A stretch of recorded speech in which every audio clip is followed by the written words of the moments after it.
In this video, we're going to answer a question about central tendency. This is a Part 4 Integrated Algebra Regions question. The prices of 7 race cars sold last week are listed in the table below. What is the mean value of these race cars in dollars? What is the median value of these race cars in dollars? State which of these measures of central tendency best represents the value of the 7 race cars. Justify your answer. When it says state which of these measures of central tendency best represents the value of the 7 race cars, they're referring to the mean and the median. So first thing you're going to do is you're going to find the mean and the median.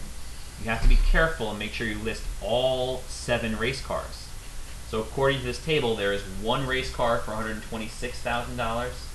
There are 2 race cars for $140,000. So I have to list that value twice. There's 1 race car for $180,000, and there's 2 cars that are worth $400,000, and 1 really expensive car that is worth $819,000. This is called an outlier because this value is much greater than the rest of the values. This is in there for a reason. This is actually going to affect your mean. Because when I sum up all these values to find my mean, the sum is going to be very high due to this value. So to find the mean, you add up all these numbers. I've already entered them in my calculator. You hit enter, and this is the total value, 2,205,000.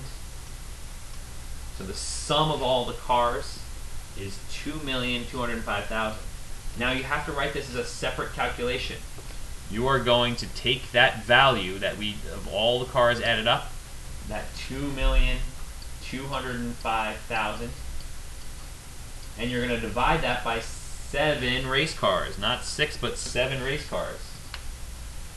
So on my calculator, I can just do divided by 7, and I get this total value of, or this mean value of 315,000. Now I need to look for the median. The median is just the middle value. Sometimes we make a mistake and we go to the table and we say, oh, that's the middle value. It's not always going to work. You want to use this list and find the middle value. It just happens to be the same here. Some people cross out the first and the last, the second and the second to last, the third and the third to last until they get to that middle value. But here the median is 180,000. And you're looking for the value that best represents this set of cars.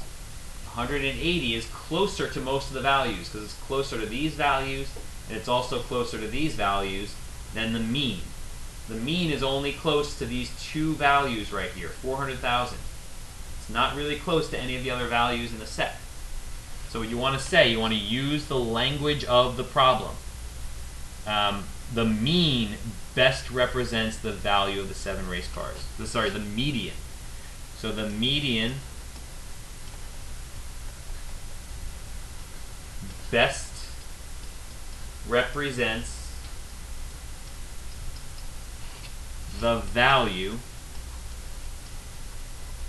of the 7 race cars.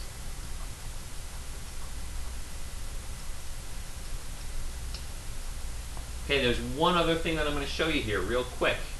To check your answer, go to Stat, hit Enter. Okay, you can find the mean and the median using this feature in your calculator. And I'm going to actually do a little shortcut. I'm going to take 126. I'm not going to put the thousands in there because they're confusing. I'll put those at the end, right? All of these are in hundreds of thousands of dollars. So I have 140,000, so I'm just going to type in 140. I have that twice, 140 again.